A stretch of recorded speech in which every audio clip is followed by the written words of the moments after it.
To say that there's an occupation of a Palestine, bring me the name of the president or the prime minister of Palestine at the time of occupation. Who is this poor guy that was overthrown by the Jews? God is telling the world, I have a covenant between the Jews and myself. You're never going to get rid of them. Erase this idea from your mind. These people are my chosen people. They will be here forever. So nobody can do anything for you. You are a special group of people who got chosen. We have to acknowledge it. And this is genuine information that you will need. Basically, the only information you will need for the rest of your lives when discussing issues revolving around Israel, Palestinians, Islam, and its connection to Jerusalem, and basically everything that will happen in the future. The structure of my presentation will be basically divided into 20 minutes. The first will address and examine the main religious obstacles. Then I will be highlighting the geopolitical and geostrategic obstacles in the path of peace. And then we'll be reviewing some social obstacles while I provide my recommendations. And after that, I'll be taking questions from the audience as well as the panelists, I believe.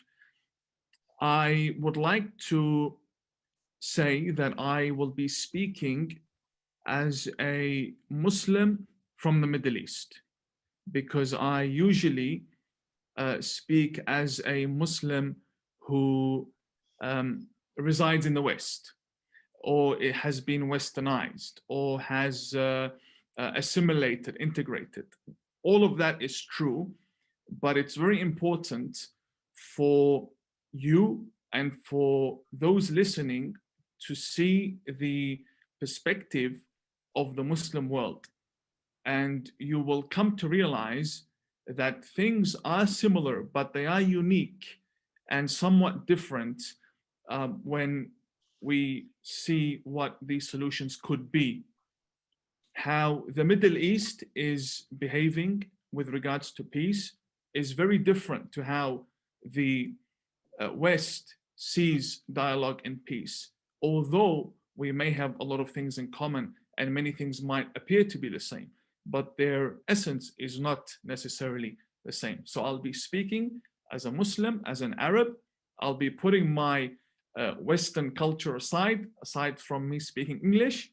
And I want you to feel and experience what exactly we want as Muslims who would like to see peace between Israel and its neighbors and the Muslim world and the Jewish nation.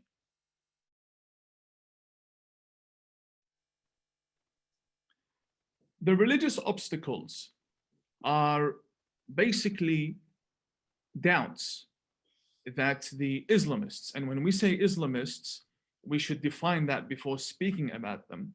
The Islamist is a Muslim who believes in militant means and violence to spread their religious ideology. They do not believe in peaceful approaches towards religion and dialogue and inviting people to the religion. They believe that militancy is justified. So there are doubts, but the doubts are not presented to the Muslim world as just basic questions. No, they are presented as religious orders.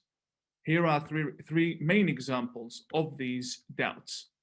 So when speaking about normalization and seeking peace with the Jewish people, it is presented as a sin, as a form of betrayal to God, to the religion, to faith, to ourselves. And it is presented in three main categories, which then unpack themselves. We're not going to unpack them all, but I will be addressing them briefly. The first is that Jews are not to be associated with whatsoever. The second is that God is at war with the Jews. Now, there's a big difference between claiming that Jews are at war with God, because then they could stop that. But what militant Islam says is that, no. Whether Jews are at peace with God or not, it is God that has decided to be against them, because they are the cause of all evil. And that is why you hear a lot of this nonsense that basically says things along the line of, at the end of time, Jews will be hiding behind trees, and the tree will call on to the Muslim to come and kill the Jew. Now, we need to just say, hold on a second. What's being said here is that nature and the planets and the rocks and the trees are all against Jews. So it's not an issue of faith, it's existence itself has rejected Jews. Therefore, a Muslim should not be, right? That's what the Islamists want. They create an obstacle for you and they make it seem very religious, as though it's an expectation from you. If you go against it, then you're essentially going against God. And by visiting a few verses, which we will today, we will see that none of these obstacles have any basis aside from them being political and carrying a lot of cultural fear to the point that a Muslim would question whether or not it's worth hugging a rabbi or visiting Israel and then having their family turn against them and so on, all in the name of religion. Then we have a lot of anti-Semitic tropes, a lot of accusations. For example, Jews killed prophets and whatnot. Then we have the main issue, and I believe this is related to the times we live in, and that is the issue of Palestinians and the state of Israel. So the claim that Jerusalem has been occupied, Palestine has been occupied, and therefore, even if Jews were not at war with God and God was not at war with the Jews, and even if Jews did not kill prophets and that nature is not against them, because they believe that Jews occupied Palestine, then there is no way. This is basically said to seal the case. Here it means treason, it means war against Muslims if you try to normalize with the Jews. Now, all of these claims go directly against the Quran, and I want to show you exactly how you can reach these verses. So we will be going to Quran.com, as you can see, Quran.com. And this is what you do, /verse 49, 13. Chapter 49, verse 13. The first accusation, the first charge is that Jews are not to be associated with, right? And by the way, the word associated, this association, has a lot more to it than just friendship. Because if the extremists believe that Jews are the descendants of pigs, Muslims do not go near pig. So we will get to why that is false. But what I want to point out now is that association has much more to do with than just being friends with them. That's why these obstacles are real and they need to be invalidated. And this is how you do it. Chapter 49, verse 13. What does God say to Muslims? Why this is important is because you will notice that all of my discussions revolve around the Quran. I do not discuss anything from the Torah, anything from the Bible. When discussing Islam and Jews, I do not speak about politics. We address it as we will later on, but that's to understand the situation we're in, not to clarify the truth. I do not discuss law, although I am a student of law. I do not discuss law. None of that is important. The Bible for me is not a book of authority. The Torah for me is not something I'm governed by. I, as a Muslim, if I want to be honest to myself, I am governed by the Quran. This is the book, this is the verse God will judge me by on the day of judgment. Nothing else. So if you want to do yourself a favor when discussing Islam and Jerusalem and the Jews, only use the Quran. If you're going to use history and geography, you've lost the debate. You've lost the discussion, because this is exactly what the extremists depend on. They depend on you to divert away from these verses. You need to stick to these verses and say, we're not talking history. We want to know what your God tells you as a Muslim. What does God tell you?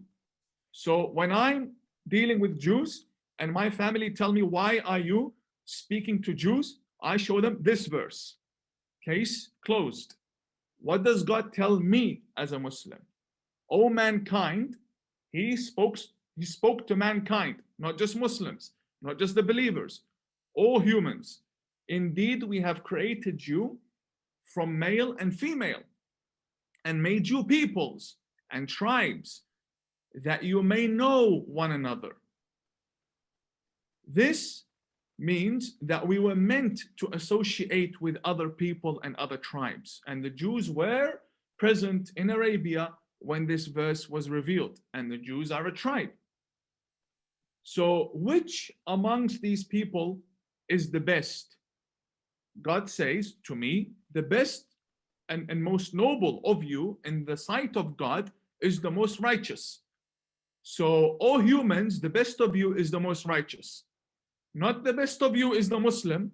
Not the best of you is the one who prays 50 hours a week. It's who's the most righteous. And for you to get to know one another. So me getting to know Jews and hearing them out and sitting with them is not a violation of religion. That is the first obstacle out of the way. Second verse is chapter 2, verse 62. Now, what does God tell me when the Islamist extremist tells me that God is at war with the Jews? God tells me, in fact, indeed, those who believed, those who were Jews or Christians or Sabians, even before the Prophet Muhammad, those among them who believed in God and the last day and did righteousness will have their reward with their Lord, and no fear will there be concerning them, nor will they grieve. God clearly says he has no problem with the Jews. Why? Because they believe in him. Jews believed in God before Muslims. Our ancestors used to worship idols. We used to create gods from dates, and when they got hungry, they ate the date. They would eat their own gods. While Jews were preserving monotheism. And therefore God says he has no problem with them. As long as you do righteousness, there will be bad in every religion. There are individuals, but a religion cannot be bad. A religion God sends cannot be bad. And those who believe in it, there's no problem. So association with Jews is not an issue. And God certainly tells you in the Quran, he's not at war with them. Why is this important? This is important because the Islamists say that normalization with Israel is political and that it is going against God, or that all of those Muslims in the UAE who are now hugging Jews and Israelis, they're all not religious. They're all betraying their religion, and that is a lie. God tells them in the Quran, Jews have nothing to worry about. Why? Because they were there worshiping him way before us. Now, same chapter is where God, according to us Muslims, becomes even more clear with regards to the Jews. What does he say? And I want you to pay attention to this verse because there's a very important point here, right? So God says, O children of Israel, remember my favor that I have bestowed upon you, and that I preferred you over the worlds, plural, worlds. What does that mean? The Arabic word here, alamin. We have the world of the angels, the world of the oceans, the planets, all worlds that exist, the plants, the humans, what we see, what we don't see. In a religious context, the children of Israel have been preferred over all these worlds. I cannot deny that. God said so. But here is the Islamist obstacle. They look at this verse and they say, yeah, we know, but Israel here means Jacob. Right? They say Israel is another name for Prophet Jacob. So here it means Jacob, not all Jews. Here is where they are wrong. You see the word here, Ya Bani, Ya Bani, it means, O children, right? If the word was, O Abna, O individual household, children, as in your son, O sons of Israel, it would mean in Arabic, the very single children of Jacob. But the verse says what? O children, as in offspring. We use the word Beni to say offspring. Abna to mean the children of a single man. This is where they are wrong. Well, they know the truth, but this is one obstacle. Again, we need to remember that most Islamists do not understand Arabic. They don't speak it. Like, let me give you a very good example. Ilhan Omar, right? She doesn't speak Arabic. Maybe she could understand a few words, but she cannot read the Quran the same way a Muslim in the UAE can read it. This is a fact. Many Muslims cannot recite the Quran, cannot read it. So what do? They rely on interpretations. And this is also the case with many religious scripture. Sometimes someone who's a Jew cannot read the Torah. They need help. So what do? They rely. And because the Islamists are so organized and they publish and they have all of their campaigns to proselytize in order, they have an advantage. So it's very important to note these issues. The other case was that the Jews sinned, right? They sinned and that they killed prophets. This is a historical fact. But here is where the Islamists are wrong. We Muslims also killed the Prophet Muhammad. The Prophet Muhammad and his family were murdered by Muslims. Yazid from the Umayyad dynasty killed Hussein, the grandson of the Prophet Muhammad, in the famous Battle of Karbala.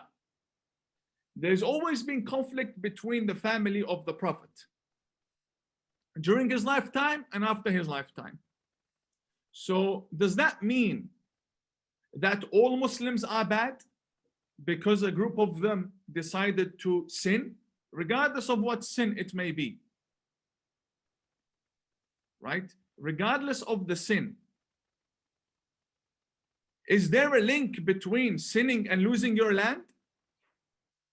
So if I sin, does that mean I have to now give Mecca away because I sinned? So if the Islamist says Jews sinned so they have no land, so do we take Mecca from the Muslims because in history Muslims also sinned? There is no link between sinning and losing what God has given you. Why? Because that's a principle. That is a principle. There's a big difference between principle and later developments. So I'm going to take you now to verse 20 of chapter 5. Okay? Write this down. This is a very important part of the Quran. Chapter 5, verse 20. And mention, O Muhammad, O Prophet Muhammad, tell the Muslims, when Moses said to his people, who were his people, the Jews, O my people, remember the favor of God upon you when he appointed among you prophets and made you possessors and gave you that which he had not given anyone among the worlds. He gave you the covenant. O my people, enter the blessed land. This is the land title for Israel. Pay attention. This is the land title for you as a Jew to live on your holy land. And it's in the Quran. It's chapter 5, verse 21. This is your land title. O my people, enter the blessed land. Where is it? Palestine. Who says this? The international interpretation of the Quran, Sahih International, which God has assigned to you. And look, two orders here. The first order is what? Jews enter the blessed land. The second order from God is what? And do not turn back from fighting in God's cause. Therefore, you would become losers. Go and take that land at all costs because God said so. Everybody listening, you need to differentiate between peace, that is the social peace, what we understand as ceasefire, and the peace according to God. According to God, terrorists like Hitler burning in hell is peaceful. What God wants is true peace, nothing else. If God says to the Jews, go and take Jerusalem and defend your nation, then that is peace. Maybe society has a different view of peace. That's not important. I do not care about society. I only care about what God says. God tells the Jews, do not turn back, even if you have to fight for this cause. Defend yourself and your nation. So what did the Jews say? They said, O Moses, within this land, within it, is a people of tyrannical strength. And indeed, we will never enter it until they leave. But if they leave, we will enter. Then what happened? They disagreed with Moses and they disobeyed. They disobeyed and they did not enter the land. They said, O Moses, indeed we will not enter it ever, as long as they, the tyrants, are within it. So go, you and your Lord, and fight them, and we're going to stay here. Right? So here is where the Islamists come and say that the main principle, pay attention, there are principles and there are later developments. What was the principle? The divine principle was that the land was given to the Jews, period. Here, then indeed it is forbidden to them for 40 years, which they'll wander throughout the land. Well, 40 years is over, definitely, has been over for thousands of years, so Jews can go back. But that's not the point. The point is, these were not all the Jews with Moses. This was just a group of Jews with Moses. So this only applies to say they disobeyed out of fear in the context of the Quran. Only the Jews who were with Moses in that area, not all the Jews. That's one. Secondly, all of this is irrelevant. All of this is irrelevant. Why? Because Moses is enough to go in the land and claim it for the whole of Judaism. So whether Moses went in with his followers or not, Moses does not disobey God. So as a fact, if there's an order, Moses went to the land. And Moses going to the land means he claims it for the whole of Judaism. He claimed it on behalf of God, for God, and those who believed in God. Period. So the Islamists, the militants, hate these verses. And they hate it when you know, I did not open a single book of interpretation for you. All what we are doing is reading the verse and using our brains. That's all what we need. If a religion clashes with the brain, then there's a problem with the religion. Because God speaks to me and judges me based on my brain. on the day of judgment based on my intellect. So he needs to give me a message that sits with my brain. When God tells a group of people to enter the land and he's talking to a prophet, the brain says what? It says, even if the people disobey, a prophet does not disobey God. So he went to the land, and if he went to the land, then Moses claimed it for the people. And we have verses in the Quran where Moses is ordered to take off his sandals because he entered the land. Let me show you this verse. This is also very important. It is chapter 20, verse 12. What does God say? God says, indeed, I am your Lord, so remove your sandals. Indeed, you are in the blessed valley of Toa. So, and I have chosen you, so listen to what is revealed to you. This is Moses entering, see here, and what is that in your right hand, O Moses? God's having a discussion with Moses. This is verse 12 onwards. So there are earlier verses where God is talking to Moses, right? But here is the point. Where was Moses when God told him, you are in the blessed land, in the valley of Toa? Let's go to Google. Let me show you this. Where is the valley of Toa? Right? Just an example, right? Sinai. We call it Toa. So what do we understand? That the blessed land is not what Israel claims to be its borders. That's not the Holy Land. The Holy Land is much greater. It includes Sinai, Jordan, parts of Iraq. It spans way across the oceans and whatnot. That is what the Quran means when it says the Holy Land. Wadi, valleys, not just the Israel of the map today. These Palestinians and their mufti and the Islamists, if they were really fighting for the Holy Land, they would go and claim Jordan and claim Mount Sinai and claim the oceans and the rivers, because that's all one package.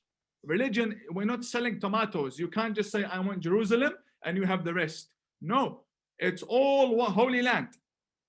As a Muslim, I defend Mecca, not just the Black Cube, the whole of Mecca and the whole of Medina. And when I say Mecca belongs to me, I don't mean the mosque, I mean the entire city as a Muslim. So if you have the Palestinians claiming that the land is theirs, you can't claim just Jerusalem, you have to claim all of it. But that doesn't happen. Again, another Islamist obstacle that has no basis whatsoever in religion. Back to the presentation. So we have gone through the first issues and how the Jews have occupied Jerusalem. That is a lie. Why? Because Jews were ordered to go to Jerusalem, the same way the Prophet Muhammad was ordered to go to Mecca. No one says Muhammad, our Prophet, peace be upon him, occupied Mecca, because God ordered him. And Moses is a prophet and God ordered him. So, case closed. But here is the issue. But what about Al-Aqsa Mosque? What do we do about Al-Aqsa Mosque? It's there. But here is the other obstacle that has no basis whatsoever. And this is extremely important, my friends. Let's go to Google and just type Aqsa Mosque built date. This is a fact, but I'm just showing you this because I need you to, numbers don't lie. Numbers do not lie. When was Al-Aqsa Mosque built? It was built in 705. By who? By Abdul Malik bin Marwan, the Umayyad Caliph, right? So 705, Prophet Muhammad death. The Prophet died in 632, 73 years earlier.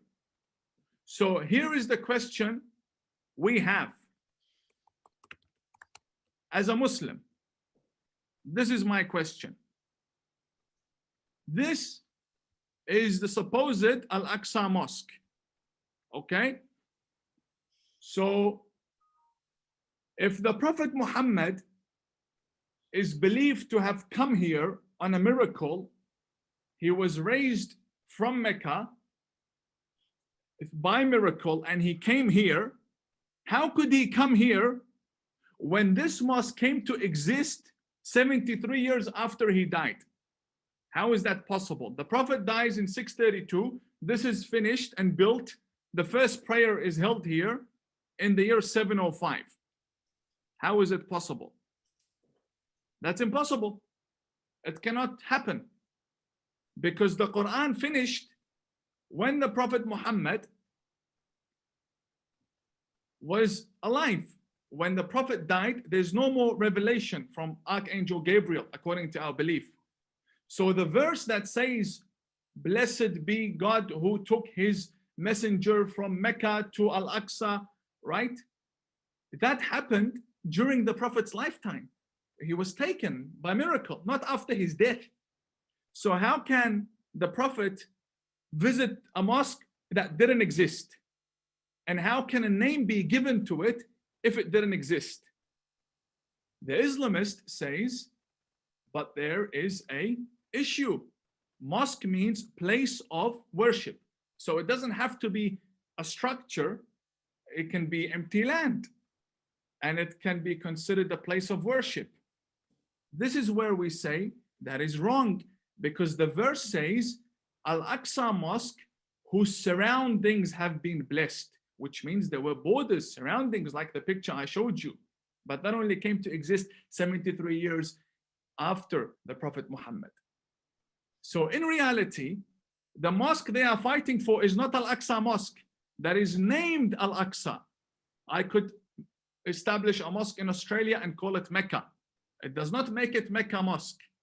The real Al-Aqsa is in Saudi Arabia, between Mecca and Al-Ta'if. And we have strong evidence to suggest that it is actually in Saudi Arabia in an area called Al-Ja'rana. Al-Ja'rana. And its remains are still there. Why? Because the mosque is called Al-Aqsa, which means the farthest mosque. And there's a mosque called Al-Adna, which is the near mosque. And the great scholar and historian and biographer of the Prophet Muhammad, peace be upon him, Al-Waqidi, in his book Al-Maghazi, the book of history and conquests, he proves that the Prophet was walking distance between Mecca and Al-Aqsa Mosque. Have you seen the Muslims that go to Mecca? They wear two white cloths around them. We don't wear anything other than two pieces of cloth. And the Prophet got dressed in Al-Aqsa Mosque and walked to Mecca. It wouldn't make sense for him to walk all the way from Jerusalem to Mecca, because the pilgrimage would have finished by then, the date of the pilgrimage, the time frame. So it was 30 kilometers away. He walked to it. So the mosque Al-Aqsa is believed to be in Saudi Arabia. Then there's another belief. Al-Aqsa, because of its name, the farthest mosque, and that the Prophet ascended to it in heaven, some scholars say it's a mosque in the sky. Either way, both are stronger in claim than the one in Jerusalem, because the one in Jerusalem didn't exist during the time of the Prophet Muhammad. So it's very important for us to also understand. Now we have, when the Caliph of Islam, Umar ibn al-Khattab, the second Caliph, came to Jerusalem, when he put Jerusalem under siege, where did he pray? He prayed outside. Why? Because he was inside the church and he said, I'm not going to pray in church, because he doesn't want Muslims to think that the church is now a mosque. If there was a mosque, he would have prayed in the mosque rather than refusing to pray in a church and deciding to pray outside on open land. He would have gone straight to the mosque, but that didn't happen. Another very important issue, is that the Prophet Muhammad, peace be upon him, before he died, he sent an army led by Usama. He said, لَعَنَ اللَّهَ مَنْ تَخَلَّفَ عَنْ جَيْشِ Usama. May God curse whoever doesn't join the army of Usama ibn Zayd. Where was the army heading? To Jerusalem. The Prophet was at war with that region and the Romans until his last day on this earth. And the fact that the Muslims had to put Jerusalem under siege means there were no Muslims inside. And there was no mosque for the Caliph to pray in when he went there. So none of this makes any sense to suggest that the Prophet had any connection to a mosque in Jerusalem. Yes, he prayed towards it. That's because that is where Judaism and Christianity and all Abrahamic religions pray towards at the very beginning. Later on, Islam had its own direction of prayer. This is how easy it is, with logic and a few historical facts and religious facts, you can destroy these obstacles that these extremists put forward. I would like to now move on to, very quickly, the political obstacles when discussing geostrategy and geopolitics.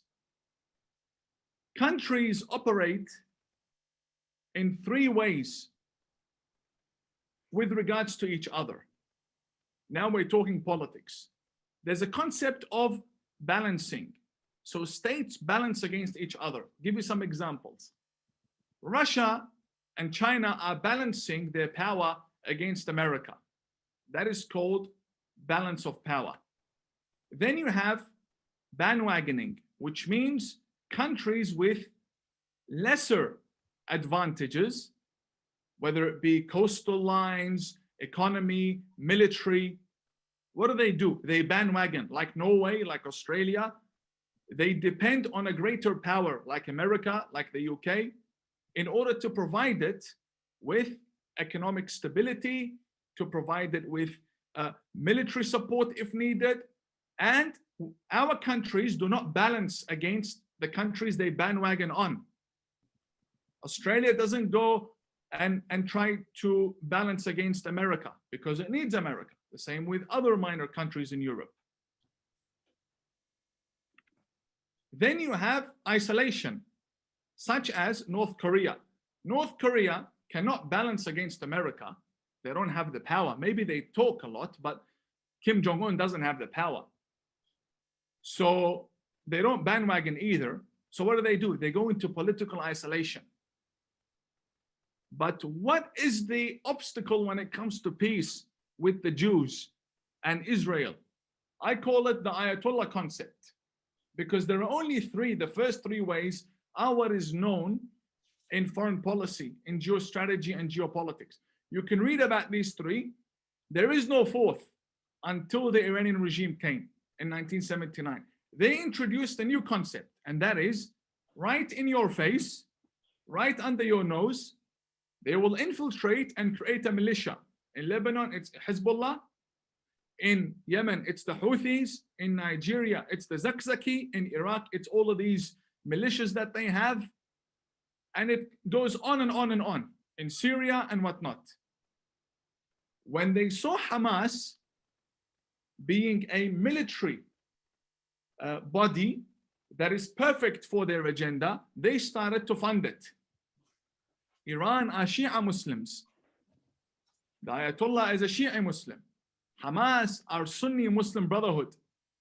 Why would Hezbollah and the regime side with a Sunni militia and fund it?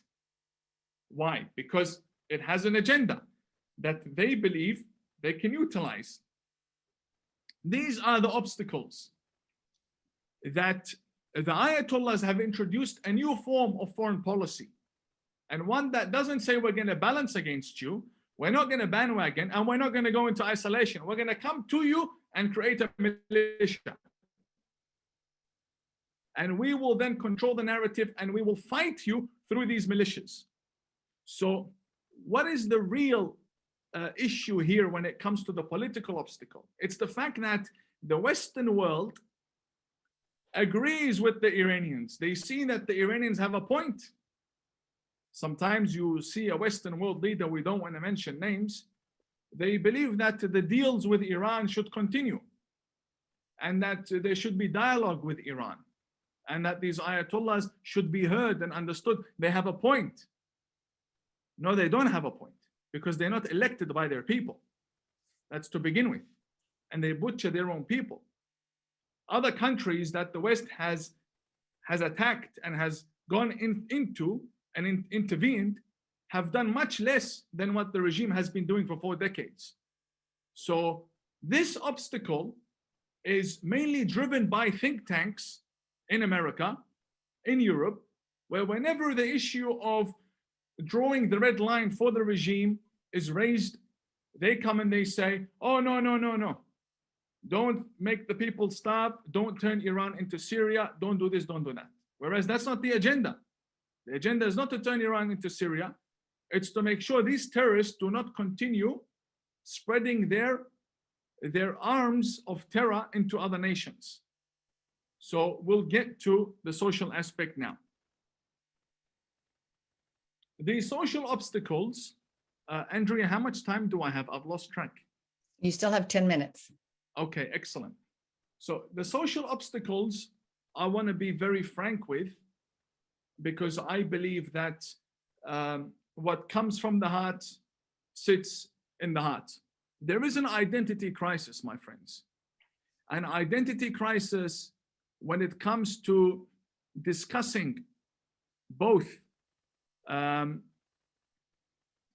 the West and also discussing the Palestinians. Firstly, the Jewish people, many Jewish people, they refer to the Palestinians as Arabs. The Palestinians are not Arabs. Who said they are Arabs? They are not Arabs. The Palestinians are the descendants of the Romans, of the Mongols, of the Gypsies, of other nations that existed in that region. They are not Arab.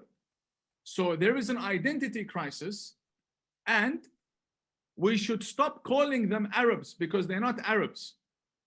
An Arab is someone who descends from an Arabian tribe that comes from Yemen. I come from the Budayri tribe.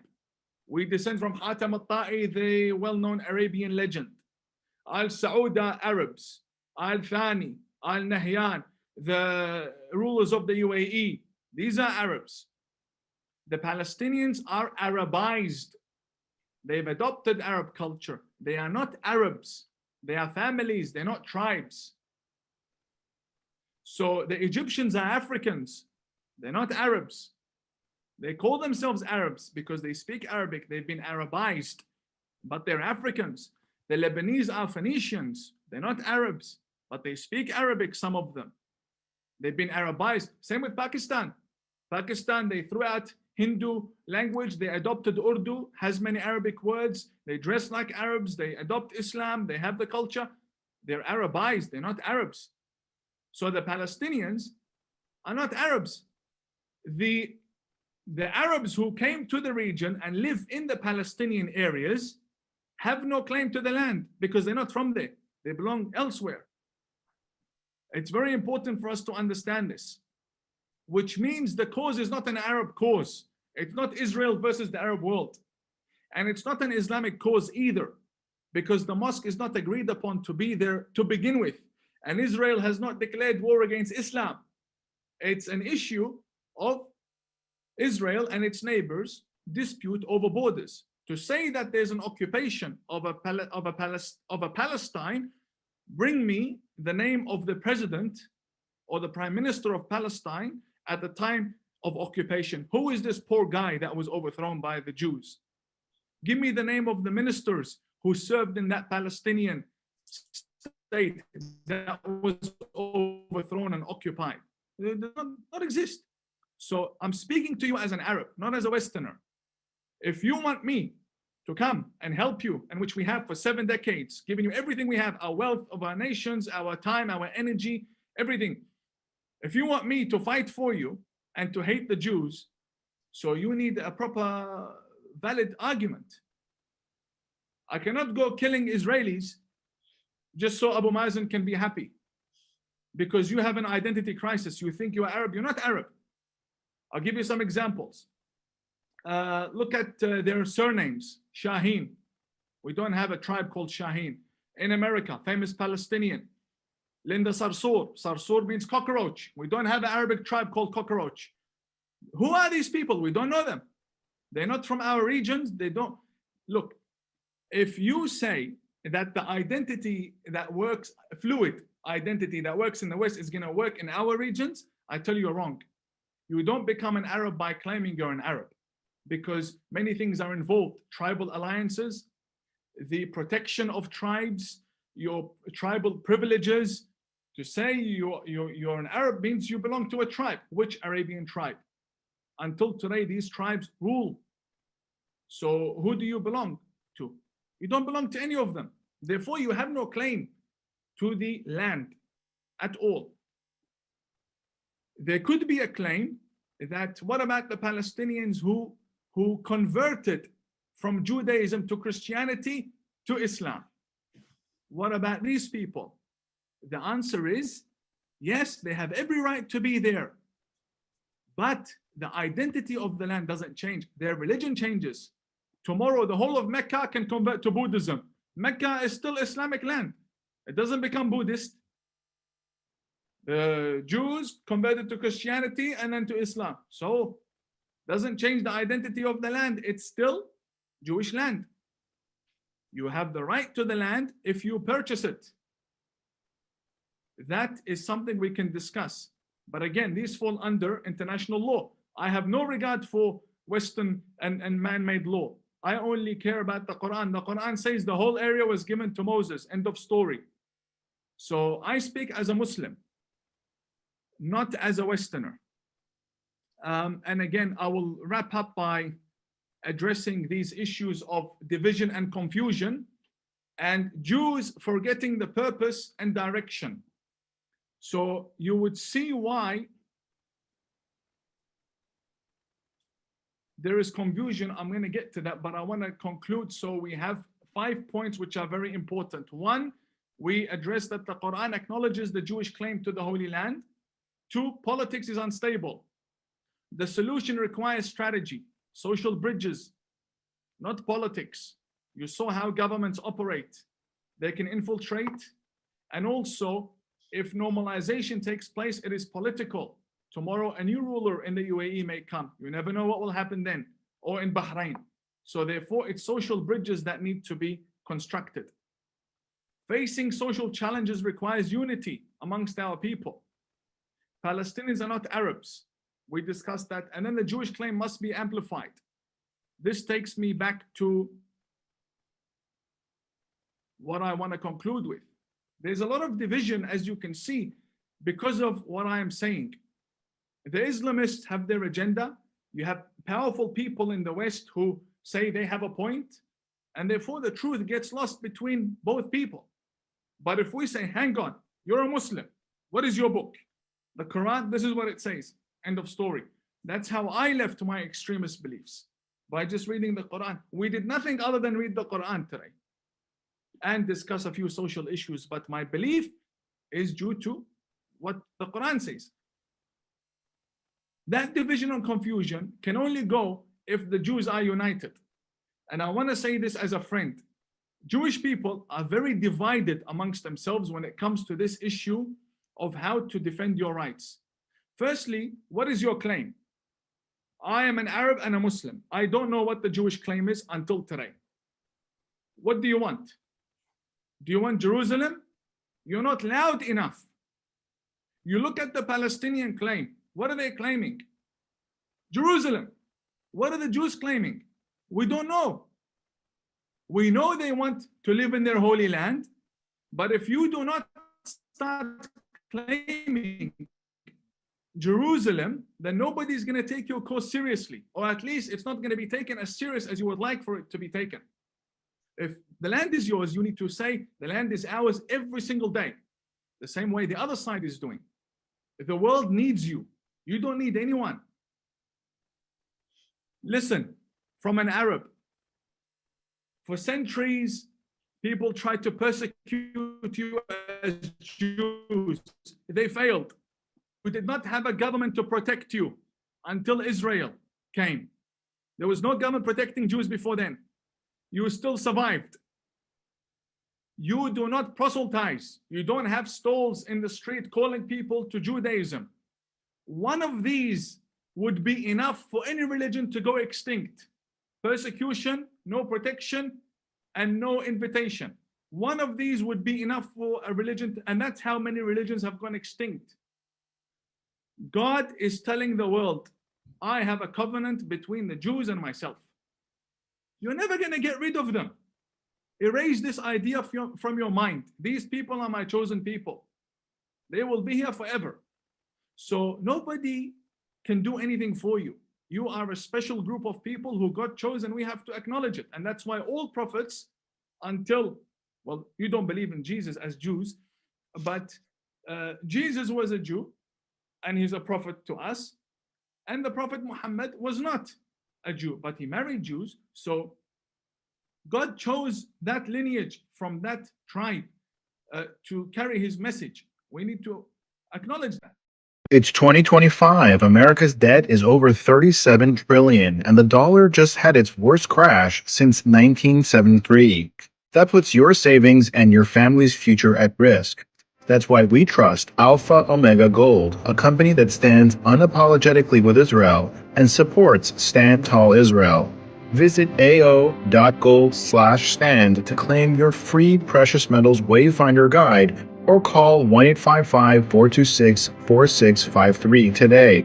Protect your future before it's too late.